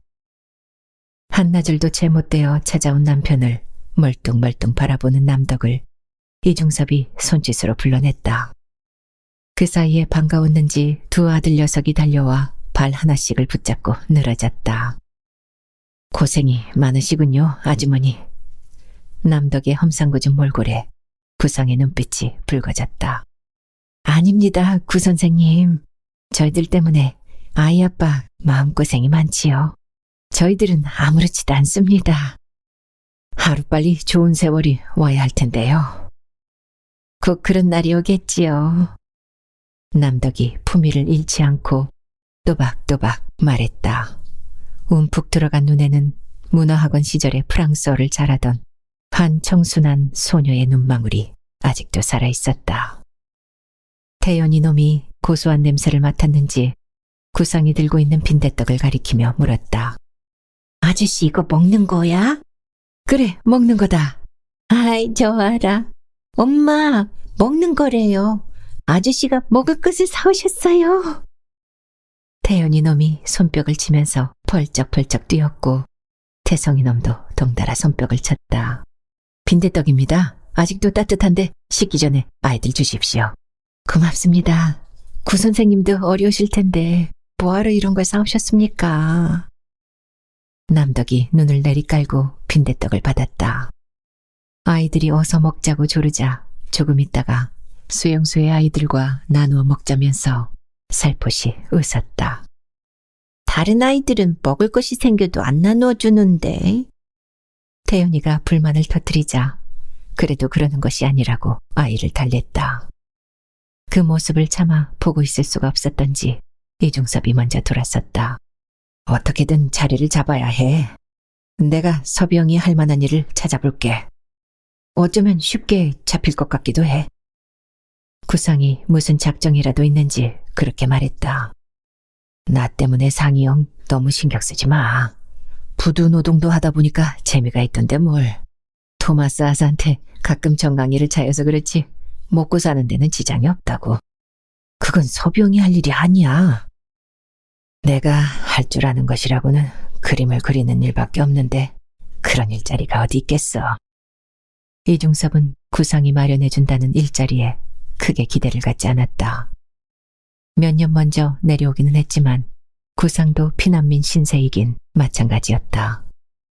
특별한 수가 생길 것이라고는 생각되지 않았다. 다음 날이었다. 내일 12시쯤에 밀다운에서 만나자는 구상의 말대로 시간에 맞추어 나가니까 구상이 혼자 기다리고 있었다. 그런데 그 얼굴이 무척 밝았다. 됐어, 섭이 형. 됐다니 뭐가 돼? 섭이 형의 일자리를 찾았어. 정확히 말하면 일자리가 아니라 일거리지만 무슨 일인지 몰라도 잘 되었네. 섭이 형, 그림이나 마음껏 그리고 싶다고 했지? 그림을 그리는 일이야. 그것도 날마다 그려야 하는 일이라고. 그렇다면 더욱 잘 되었네. 무슨 일인데? 이중섭이 그제서야 기대를 가지고 눈을 반짝였다. 어제 섭이 형과 헤어진 다음에 경향신문사로 작가 김광주 선생님을 찾아갔거든. 그분이 요즘 신문에 연재소설을 쓰고 계시는데 섭이 형 얘기를 하니까 일감을 좀 달라고 했더니 연재소설의 사파를 그리면 어떻겠느냐고 하시더군. 연재소설의 사파? 그래, 날마다 그리는 일이어서 힘이야 들겠지만 서비영 네 식구가 먹고 사는 데는 지장이 없다고. 한 컷에 5,000원씩은 준다니까 말이야. 사파를 그리는 틈틈이 다른 컷도 그리면 되고. 구상의 말에 이중섭이 고개를 내저었다. 상희영이 애를 쓰기는 했지만 나한테는 맞지 않는 일감이야. 난 사파를 그릴 수가 없어. 무슨 소리야 그것은? 상희영도 한번 생각해봐. 난 지금까지 몇 가지 사물밖에 그리지 않은 사람이야. 소나 닭이나 개나 까마귀 같은 건 말이야. 그것이 어쨌다는 얘기야? 신문에 연재소설이라면 온갖 얘기가 다 등장할 텐데 난 온갖 얘기를 그림으로 꾸며낼 재주가 없어. 또 많은 사람이 등장할 텐데 사람이라고는 아이들밖에 안 그려본 내가 사파를 그릴 수 있을 것 같아? 이중섭의 표정이 담담했다. 구상은 어처구니가 없었다. 세상 물정을 몰라도 이렇게 모를 수가 있을까 싶어 한심스럽기까지 했다. 서비영, 먹고 살자고 하는 일이 아니냐고. 그날치 소설을 읽고 거기에 맞는 그림을 끄적여주면 되는데 그걸 못하겠다는 것은 말이 안 되는 소리라고. 수용소에서 고생하고 있는 남덕 여사와 아이들을 생각해봐. 처음에는 어렵겠지만 몇 번 하고 나면 길이 들어서 잘할 수 있을 거라고. 난 내 그림이 어떤 형태로건 길이 든다는 것은 싫어. 상희영이 애를 써줘서 고맙긴 하지만 정말 난 사파는 못해. 그것은 내 그림한테 미안한 일이야. 남덕이도 내가 사파 그리는 것을 좋아하지 않을 거야. 이중섭이 고개를 창가로 돌렸다. 구상은 이중섭의 마음을 움직일 수 없음을 깨달았다. 평양감사도 저시름을 못하는 법이니까. 쓴 입맛을 쩝 다시고 구상이 먼저 자리를 털고 일어섰다. 술이나 마시러 가, 상희영. 지금 술 마실 기분이 나겠어? 퉁명스레 쏘아붙이고 나무 계단을 내려오는데 이중섭이 물었다. 화났어, 상희영? 내가 사파를 안 맡아서? 아니, 내 생각이 짧았다는 생각이 드는군. 구상이 흘끔 돌아보며 대꾸했다. 그들은 남포동의 소주집으로 갔다. 남포동에는 바다 위에 판자로 지은 술집이 몇 개 있었는데 판자의 틈 사이로 바다가 출렁거리는 모습이 보였다. 바다가 출렁거리면 집도 따라서 흔들렸다. 소주를 몇 잔 마시고 난 다음이었다. 구상이 심각한 표정으로 입을 열었다. 서비영, 섭섭하다 생각 말고 내 얘기를 들어줘. 무슨 얘긴데? 사파를 그리라는 소리만 아니면 다 들을게. 해봐. 이중섭이 입가에 웃음을 띠고 구상을 바라보았다. 서비영, 아예 대구로 옮기면 어떨까? 내가 대구에? 아니, 남덕 여사랑 아이들까지 말이야. 남덕 여사의 초췌한 모습에 눈물이 나와서 혼났어. 그것도 안 되겠는데. 내가 대구로 가면 상희영이 불편해져. 상희영은 왜 내가 못 들어줄 부탁만 하는 거지? 정 안 되겠어? 여기에 서비영을 이대로 두고는 마음이 안 편해서 그래. 미안해. 미안해, 상희영. 나 때문에 상희영까지 마음 아프게 해서. 그러나 걱정하지 마. 곧 좋아질 거야. 공부처 차관님께서 내 그림을 사갔는데 꼭 그림값을 주신다고 했대. 얼마 전에 김병기를 만났는데 한 80만 원쯤 주면 되겠느냐고 묻더래.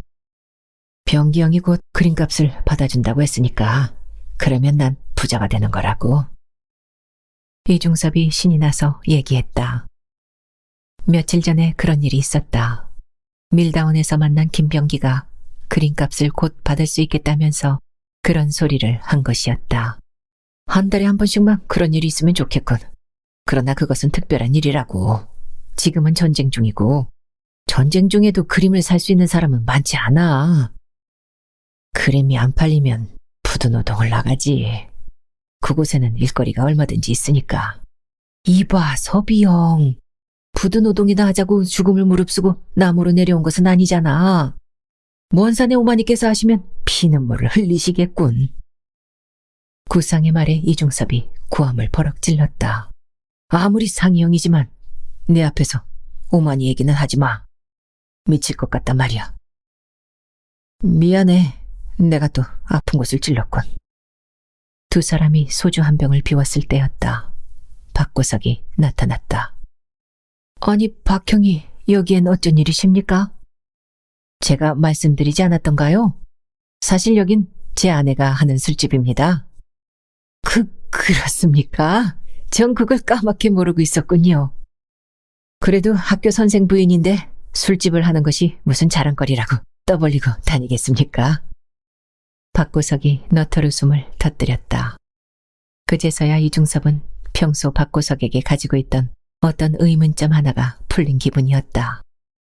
지난번 월남작가 미술전 때도 그랬고 이번에 부산으로 돌아와서도 가만히 보면 박고석이 유난히 술값이며 찻값을 자주 냈다. 할매집에서 막걸리를 마시다가도 밀다원에 죽치고 앉아있다가도 박고석만 나타나면 모두가 기가 살아나면서 반색을 했다. 물론 그가 막걸리 값도 내고 찻값도 내기 때문이었지만 이중섭에게는 늘 그것이 의문이었다. 학교 선생 봉급으로는 술값이며 찻값을 대기도 모자랄 것 같은데 언제나 웃는 낯으로 값을 치르는 박고석을 이해할 수 없었다. 이제야 겨우 그 의문이 풀린 것이었다. 그래서 박형이 술값이며 찻값을 잘 내셨군요. 이중섭의 말에 박고석이 허허 웃었다. 어떻게 합니까? 그래도 그 중에서는 제가 제일 나은걸요. 다행히 아내가 그런 걸 잘 이해를 해주니까 인심이라도 쓰는 것이죠. 큰 것은 못 도와드려도 술값 같은 작은 것은 도와드려야죠. 박형이야말로 이 시대의 부처입니다. 상희형도 그렇고. 이중섭의 말에 구상이 아직도 사파를 거절한 친구에 대한 섭섭한 감정이 남아있었는지 한마디 했다. 나더러 부처라고 하는 사람이 부처님 말도 안 들어? 그 얘기는 그만하자니까. 이중섭이 쑥스러운 표정을 지었다. 두 사람의 이 얘기를 듣고 있던 박고석이 관심을 나타냈다. 무슨 일인데 그러십니까? 서비영한테 연재소설의 사파를 그리라고 했더니 글쎄 싫다지 뭡니까? 모처럼 친구를 위해서 좋은 일을 하나 했더니 맥이 빠지는군요. 구상이 아직도 허퉁스럽다는 표정을 풀지 않은 채 소주잔을 들었다. 아니, 이 형, 그 좋은 걸 안 하시겠다니요. 연재소설의 사파만 한껏 맡으면 아쉬운 대로 생활은 될 텐데요. 박구석이 도저히 이해할 수 없다는 듯이 소리를 높였다. 능력 부족이라는 생각이 들어서요. 이중섭이 싱거운 웃음을 흘렸다. 구상은 여전히 어두운 얼굴이었다. 이중섭이 자기가 맡아다 준 사파를 거절해서가 아니라 친구의 가족들이 앞으로 살아야 할 고통스런 삶의 모습이 눈에 훤히 보였기 때문이었다. 이중섭은 날마다 부두 노동을 나갔다. 이중섭이 누구보다도 깨끗한 영혼을 가지고 있다는 것을 깨달은 흑인 토마스 하사도 이제는 정강이를 찾지 않았다. 오히려 페인트칠이나 콜타르칠 같은 붓을 들고 하는 일을 일부러 만들어서 이중섭에게 맡겼다. 그뿐만이 아니었다. 이중섭이 양담배의 은지에도 그림을 그린다는 것을 알고는 은지를 모아 가져다 주었다. 그런 그에게 이중섭은 은지와 한 점을 선물했다. 동백섬에 동백꽃이 피고 바다를 건너온 바람 기운이 한결 부드러워졌을 때 김종영이 선언하듯 말했다. 서봐, 이제는 네 가족들과 함께 살아라. 내 잠자리랑 걱정하지 말고. 김용은 부산역 대합실에서 자려고? 내 걱정은 말고. 혼자 몸 하나 기댈 데가 없겠어, 설마. 전하의 김종영이가 말이야. 사실은 가족들과 헤어져 사는 섭이 보기가 안타까웠어. 고마워, 김영. 하지만 남덕이와 우리 아이들은 수용소가 편할지도 몰라. 거기서는 하루 세끼 밥은 먹여주니까.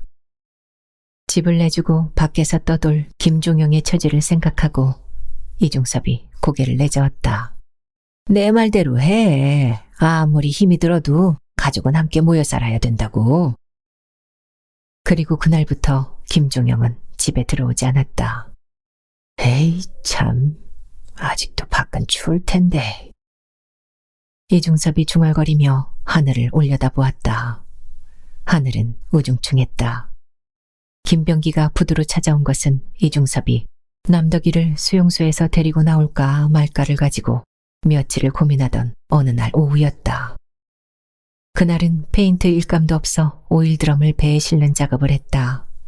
이중섭이 기름 묻은 작업복에 하루치의 전표를 받아들고 막 출입구를 나오는데 김병기가 서 있었다. 여기까지 웬일이야, 병기 형?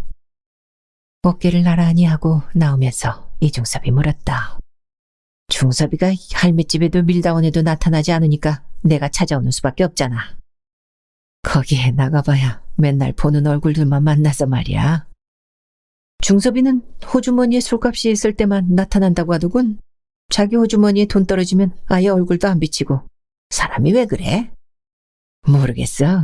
할매집이나 밀다운에서 친구들을 만났는데 내가 막걸리도 못 사고 커피도 못 사면 그들에게 막 미안해진다고. 에헤이, 못 말릴 사람이구만. 김병기가 하늘을 향해 쓰게 웃었다. 이중섭이 물었다. 그런데 무슨 일이야? 나한테 술 사주러 온 거야? 그림값을 받았어. 80만 원을 받아왔으니까 부인이랑 아이들을 수용소에서 데리고 나오라고. 80만 원이면 몇 달은 살겠지. 그러다 보면 또 그림이 팔릴지도 모르고. 근처의 다방으로 들어가서 김병기가 돈뭉치를 싼 보따리를 넘겨주었다. 내 평생에 이렇게 큰 돈은 처음 만져보네. 고마워, 병기 형. 우리 나가자고. 내가 근사한 곳에 가서 한잔 살 테니까. 이중섭이 기쁜 빛으로 말했다. 그러나 김병기가 고개를 저었다. 쓸데없는 소리 말고 남덕 여사한테 나가봐. 그리고 돈 생겼다고 함부로 쓰지 말고. 서병이 아니라도 술 사고 커피 살 사람들은 나타나게 되어 있어. 구세주가 안 나타나면 주인한테 눈총이 나보고 물러나면 되고 말이야. 조동호 같은 놈한테 또 사기나 당하지 말고. 김병기의 말에 이중섭이 씩 웃었다. 그 일이 어떻게 소문이 났는지 이중섭이 부산으로 돌아왔을 때 조동호는 죽일 놈이 되어 있었다. 병기 형도 참. 그 친구가 나한테 사기친 것이 아니라니까 그러네. 내가 물감을 좀 구해달라고 억지로 돈을 더 맡겼다니까. 알아, 안다고. 중섭이한테 돈 생긴 줄 알면 또 각덕이 떼들이 몰려들 테니까 사람들 앞에서 돈 냄새 풍기지 마라, 제발. 몇 번이나 당부를 하고 일이 있다면서 김병기가 돌아간 다음에 이중섭은 수용소로 남덕을 찾아갔다. 일주일 전보다 더 많이 초췌해진 남덕이 힘없이 웃었다. 밖으로 그녀를 불러내가지고 돈뭉치를 보여주었다. 봐라, 남덕아. 돈이다, 돈. 당신 그림값을 받으셨군요. 마침 잘 되었네요. 오랜만에 숙부 노릇을 하게 되었어요. 남덕이 눈을 반짝이면서 말했다. 영진이가 다녀갔어? 이중섭이 물었다. 남덕이 고개를 끄덕였다. 그 녀석은 아예 남덕이하고만 놀기로 작정을 했는갑네. 나한테는 코빼기도 안 비치고. 제주도에서 돌아온 이후 몇 번인가 찾아온 녀석은 그때마다 늘 숙모님을 저대로 둘 것이냐고 안달을 했다. 숙모의 얼굴이 하루가 다르게 야위어가고 있는데 그 추운 수용소에 처박아 둘 것이냐고 닥달을 하는 것이었다. 남덕이 오랜만에 숙부 노릇을 하게 되었다고 한 말도 이중섭은 조카 영진이 앞에서 모처럼 떳떳해지는 남편을 위로하는 소리로 알아들었는데 그것이 아닌 모양이었다. 남덕이 말했다. 영진이 조카가 동국대학교에 들어가게 되었대요. 뭐라고? 영진이가? 그놈 참 신통하네. 영진이의 학구열은 유별났다. 제주도에 있을 때에는 한국대학이라는 이름 없는 대학에 서귀분교의 청강생으로 들어가 강의를 듣기도 했다. 그때 영진이 입버릇처럼 훌륭한 교수님이 계시는 대학에 입학하여 원 없이 강의를 듣는 것이 소원이라고 했는데 이번에야 그 소원을 풀 모양이었다. 이 돈은 영진이 조카의 등록금으로 쓰자고요. 당신은 천사야. 천사를 냄새나는 창고에 둘 수는 없지. 일단은 나가자고. 그날로 그들은 수용소를 나왔다. 남덕아, 다시는 여기 들어오지 말자. 응? 이중섭의 말에 남덕이 어쩔 수 없으면 또 들어와야지요 하면서 웃었다. 다음 날이었다. 영진이가 범천동 판잣집으로 찾아왔다. 수용소에 가니까 숙모가 없어서 왔다는 것이었다. 이중섭도 모처럼 부두노동을 나가지 않고 집에서 뒹굴고 있던 참이었다. 잘 왔다 영진아. 마침 돼지고기라도 사다가 볶아 먹으려던 참인데 이럴 때 네가 왔으면 얼마나 좋을까 하고 생각하고 있었는데 마침 잘 왔다. 이중섭이 웃으며 말하자 영진이 무릎을 꿇고 앉았다. 죄송합니다, 숙부님. 편히 앉거라. 죄송할 것이 뭐가 있느냐. 이중섭이 따뜻한 눈빛으로 조카를 바라보았다. 밥은 꼬박꼬박 먹었는지 얼굴이 크게 축이 가지 않아 다행이라는 생각이 들었다. 숙부님께 미리 말씀을 드렸어야 했는데 저 혼자 일을 저질렀습니다. 처음에는 자신도 없었고요. 숙부님께 말씀드려 보아야 걱정만 끼쳐드릴 것 같아서 저 혼자 결정을 했습니다. 용서해 주십시오. 아니다, 영진아. 난 네가 자랑스럽구나. 원산에 계신 오마니와 형수님이 하시면 얼마나 기뻐하시겠느냐. 남덕아, 가서 돼지고기 몇 근 사오거라. 조카하고 술이나 한잔해야겠다. 이중섭이 말끝을 돌려 남덕을 바라보았다. 그녀가 즐거운 낯빛으로 방을 나갔다. 숙모님의 건강이 더욱 안 좋아지신 것 같아요, 숙부님. 남덕의 뒷모습을 바라보던 눈길을 거두면서 영진이 말했다. 알고 있다, 나도. 하지만 건강을 되돌려 놓을 방법이 없구나. 이중섭이 한숨을 내쉬었다. 어젯밤에 그는 남덕이 혼자서 고통스럽게 기침하는 모습을 지켜보았다. 가족들을 깨우지 않으려고 이불을 뒤집어 쓰고 기침을 하는 남덕의 모습에 그는 처음으로 남쪽으로 피나는 것을 후회했다. 숙모님을 차라리 일본으로 돌아가시게 하는 것이 어떨까요? 일본은 지금 한국전쟁 때문에 경제가 되살아나 국민들이 잘 살고 있답니다. 숙모님의 일본집은 부자라면서요. 여기서 고생하는 것보다 그것이 훨씬 나을 것 같아요. 영진이 숙부의 눈치를 살피며 조심스레 얘기를 꺼냈다. 나는 어떻게 살고? 남덕이가 없으면 난 하루도 못 산다. 참아야죠. 언제까지나 전쟁이 계속될 것도 아니고요. 숙모님의 건강이 좋아지시면 곧바로 돌아오실 거잖아요. 아니면 숙부님도 함께 일본으로 가시든지요. 두 분은 어른이니까 참을 수 있다고 해도 어린 동생들은 무슨 죄입니까? 기왕 얘기를 꺼낸 김이라고 여겼는지 영진이 막말을 했다. 미안하구나, 너한테. 이런 추한 꼴을 보여서 참으로 미안하구나. 아닙니다, 숙부님. 제가 버릇이 없는 놈이죠. 저를 나무라 주십시오. 영진의 두 눈에 눈물이 흘러내렸다. 그 눈물이 해당화 꽃가시가 되어 이중섭의 심장을 콕콕 찔러댔다. 헌데 말이다. 남덕이한테 일본으로 돌아가라고 하면 내 말을 들을까? 숙부의 물음에 조카가 눈을 반짝이며 대답했다. 쉽지야 않겠죠. 하지만 동생들 핑계를 대면 숙모님도 어쩌지 못할 것입니다. 천천히 생각해 보도록 하자. 설령 그렇게 결정을 내린다고 해도 배가 있을지도 모르고. 그때 남덕이 돼지고기와 소주를 사가지고 돌아왔다. 비탈길을 올라오느라 숨이 가빠 헬쑥하게 질린 그녀의 얼굴에 이중섭은 또 마음이 아팠다. 정말 남덕이를 일본으로 보내야 하는 것이 아닐까 하는 생각이 들기도 했다. 돼지고기 서근을 볶아놓자 오랜만에 풍성한 잔치가 되었다. 평소 고기를 즐기지 않던 남덕이도 땀을 흘리면서 고기를 덥석덥석 잘 먹었고 아이들도 꾹꾹 씹어 먹으라는 제 어미의 잔소리를 들어가면서 열심히 먹어댔다. 오죽 고기가 먹고 싶었으면 저럴까 싶어 이중섭의 가슴에 눈물이 고였다. 그러나 모처럼 즐거워하는 가족들 앞에서 우울한 티를 낼 필요는 없었다. 진즉에 돼지고기를 사다 잔치를 벌일 것인데. 태연아, 태성아, 앞으로는 아빠가 돼지고기를 자주자주 사다 줄게. 남덕이 땀을 흘리며 마련한 점심까지 먹고 영진이 그만 가보아야겠다면서 자리를 털고 일어섰을 때 남덕이 신문지에 싼 돈뭉치를 내밀었다. 뭡니까 이것이? 숙부님의 그림이 팔렸어. 등록금이야. 아닙니다, 숙모님.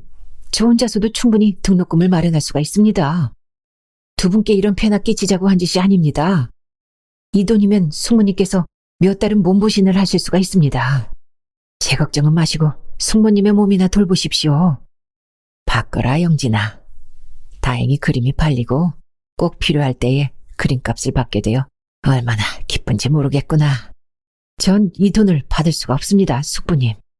이 돈으로 등록금을 내면 제가 마음 편히 공부할 수가 없습니다. 사실은 등록을 한 학기 미루려고 마음먹고 있습니다. 한 학기 동안 열심히 돈을 벌어가지고 제 힘으로 등록을 하겠습니다. 영진이 금방이라도 밖으로 도망갈 자세를 취했다. 이중섭이 고함을 버럭 질렀다. 너는 어찌 네 생각만 하느냐? 네 마음이 편할 생각만 하고 나나 네 숙모가 고통스러워할 것은 생각지 못한단 말이냐? 숙부님. 받아, 영진이. 조카가 이 돈으로 등록금을 내는 것이 우리를 기쁘게 하는 일이라고. 조카는 우리를 기쁘게 해주고 싶지 않아? 숙모님. 영진이 와락 남덕이를 부둥켜 안았다. 조카의 등을 토닥이며 남덕이 중얼거렸다. 옛날 얘기하면서 살 날이 있을 거야. 지금은 고통스럽더라도 참고 살자고. 우리한테도 좋은 날이 꼭 오고 말 거야. 남덕이 말했다. 그러나 그녀가 말하는 좋은 날은 쉽게 오지 않았다. 아니, 어느 곳을 둘러보아도 그럴 낌새조차도 보이지 않았다. 남덕의 건강뿐만이 아니라 이중섭의 건강도 급격하게 무너져갔다. 오일드럼 하나를 배에 싣고 나면 온몸이 땀으로 범벅이 되었다. 그런 어느 날이었다. 한낮으로는 제법 더위로 땀을 흘려야 할 만큼 여름이 바짝 다가온 날이었다. 그날 이중섭은 부두에서 일주일치의 전표를 받아 돈으로 바꾸어 가지고 밀다운으로 갔다. 어미새가 밥을 물고 오기를 기다리는 새끼 새들처럼 옹기종기 앉아있던 가난한 예술가들이 반색을 했다. 그들도 어느새 이중섭이 호주머니에 돈이 있을 때에만 밀다운에 나타난다는 것을 알고 있었다. 이중섭이 카운터로 가서 찻값부터 계산하고 소리를 질렀다. 다들 할매 집으로 갑시다. 그러고는 뒤도 안 돌아보고 할매 집으로 갔다. 초라한 행색의 예술가들을 한 패거리 몰고 나타나자 노파가 얼굴부터 찡그렸다. 썩을 놈, 얼굴에 화색이 도는 것을 본께. 오늘도 저놈들 술 사주러 나온 모양이구나. 할매도 참, 막걸리나 꾹꾹 눌러서 담아주시오. 시래기국도 듬뿍 주시고요. 저렇게 매미 착해 빠져서 이 험한 세상을 어떻게 살고. 노파가 두렁거리며 술판을 챙겨주었다. 막걸리가 몇 순배 돌아갔을 때였다. 홍하구가 들어왔다. 마침 중섭이가 여기 있었구나. 왜? 좋은 일이라도 있어? 곁으로 다가와 앉은 홍하구에게 물었다. 좋은 일은 무슨? 지난번에 얘기했던 배 말이야. 도저히 힘들겠어. 그렇다면 할 수 없지 뭐. 이중섭이 담담하게 대꾸했다. 며칠 전에 홍하구한테 남덕이 타고 갈 배편을 알아봐 달라고 부탁을 한 일이 있었다. 해군 문관으로 있으니까 아무래도 그쪽 방면으로는 자기보다 낫겠거니 싶었던 것이다. 전혀 길이 없는 것은 아니야. 무슨 길? 이거 두 사람을 억지로 떼어놓는 것 같아서 기분이 찜찜한데 말이야. 얼마 안 있으면 제3차 일본인 송환선이 떠나기로 되어 있어. 일본인 송환선이? 그렇다니까. 아직 부산에는 일본 사람들이 많이 남아있거든. 한국 전쟁 덕분에 먹고 살만해지니까 버려놓았던 동포들이 생각났던 모양이야. 남덕 여사가 일본으로 들어가는 길은 그것이 제일 빠른 것 같아. 초량동에 일본인들만 따로 수용해 놓은 수용소가 있는데 일본에서 양식도 가져오고 해서 우리나라의 피난민들보다는 형편이 나은 모양이더라고. 거기에 보냈다가 이영영 헤어지면 어떻게 하지? 설마 그런 일이야 생기겠어? 아무튼 고마워 하구 형. 좋은 길을 알려줘서. 그때쯤에는 영진이의 성화가 아니더라도 남덕이를 일본으로 보내야겠다고 마음을 굳히고 있었다. 먹고 사는 것이야 특별한 사람들이 아니고는 다 함께하는 고생이니까 그냥저냥 넘긴다고 쳐도 이유는 남덕의 기침이 문제였다. 한 번은 구상이 찾아왔을 때 남덕이 기침을 했는데 그녀가 방을 뛰쳐나가고 나자 구상이 잔뜩 걱정스런 표정으로 말했다. 남덕 여사의 기침이 심상치가 않군. 심상치가 않다니 그게 무슨 소리야? 예사로 하는 기침이 아닌 것 같다고. 혹시 기침 끝에 각혈은 않던가? 각혈? 이중섭의 얼굴이 노랗게 변했다. 서비용도 내가 옛날에 폐병을 앓았던 것은 기억하고 있지? 남덕 여사의 증상이 그때의 내 증상하고 똑같다고. 큰일 났네. 그날 이후 이중섭은 남덕이 기침을 할 때마다 혹시 각혈을 하지 않는가 유심히 살폈다. 다행히 피를 쏟는 일은 없었다. 그래도 그녀가 기침을 하면 이중섭은 자신의 가슴에 구멍이 뚫린 듯 고통스러웠다. 부엌에 쭈그리고 앉아 기침하는 그녀의 등을 토닥여주는 것이 고작이었다. 그럴 때면 남덕이 눈물 그렁그렁한 눈으로 미안해요, 여보 하고 말했다. 내가 나쁜 놈이야. 남덕이를 사랑하지만 않았어도 남덕이 이런 고생은 안 할 텐데. 이중섭이 제 가슴을 주먹으로 쳤다. 이중섭이 그럴수록 남덕은 숨어서 기침을 해야 했다. 보내야 돼. 남덕이를 일본으로 보내야 돼. 홍하구와 헤어져 집으로 돌아오면서 이중섭이 중얼거렸다. 그것만이 그녀를 살리는 길이라고 믿었다. 다만 그 말을 어떻게 꺼내느냐가 문제였다. 무작정 너 일본으로 돌아가라고 할 수도 없는 일이었다. 그런데 이중섭이 막 판자문을 밀치고 부엌으로 들어섰을 때였다. 또 한 차례의 기침을 해댄 듯 남덕이 눈물 그렁그렁한 눈으로 올려다보았다. 순간 가슴이 철렁 내려앉았다. 그녀의 입술이 시뻘겋게 피범벅이 되어 있었다. 남덕아, 너 언제부터 이랬냐? 털썩 주저앉은 이중섭이 그녀의 어깨를 흔들면서 물었다. 오늘이 처음이에요. 죄송해요, 여보. 안 되겠다. 너 일본으로 돌아가거라.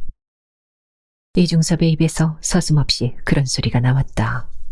남덕이 흠칫 어깨를 떨며 고개를 들었다. 오늘 하구 영한테 들으니까 초량동에 가면 일본인들을 수용해 놓은 수용소가 있다고 하더라. 거기서는 쌀밥도 주고 그런다더라. 못 먹어서 생긴 병이니까 잘 먹으면 나을 것이 아니더냐. 거기서 기다리고 있으면 일본에서 배가 와 쉬러 간다고 하더구나. 싫어요, 전. 죽어도 조선 땅에서 죽겠어요. 남덕이 입술을 깨물면서 고개를 내저었다. 그것이 우리 모두가 사는 길이라고, 이 바보야. 당신도 함께라면 몰라도 저희들끼리는 갈 수 없어요. 남덕의 눈에서 눈물이 흘러나왔다. 그 눈물 앞에서 모질어져야 한다고 이중섭은 생각했다. 내겐 네 병을 고쳐줄 능력이 없다, 남덕아. 네가 기침을 할 때마다 내가 얼마나 고통스러웠는지 아니? 이러다가는 내가 지레 죽을 것 같단 말이야, 남덕아. 제발 중섭이 좀 살려다오. 이중섭이 그녀의 어깨를 흔들며 사정을 했다. 제가 어떻게 해야 하는데요? 제가 어떻게 해야 당신이 사는 길인데요? 내 말대로 해. 초량동 창고로 가면 모두가 일본 사람이니까 너를 일본 여자라고 괴롭히는 사람도 없을 것이고 하루 세끼 쌀밥에 고깃국이 나온다니까 얼마나 좋으니. 태연이랑 태성이도 살이 찔 것이고 말이야. 피쩍 마른 아이들이 넌 불쌍하지도 않니? 당신의 뜻이 정 그러시다면 그렇게 할게요. 남덕이 비로소 고개를 끄덕였다. 고맙다, 남덕아. 이중섭이 남덕을 와락 가슴에 넣었다.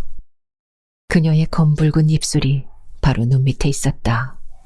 그걸 덥석 물자 입안에 비린내가 고였으나 상관하지 않고 힘주어 빨았다.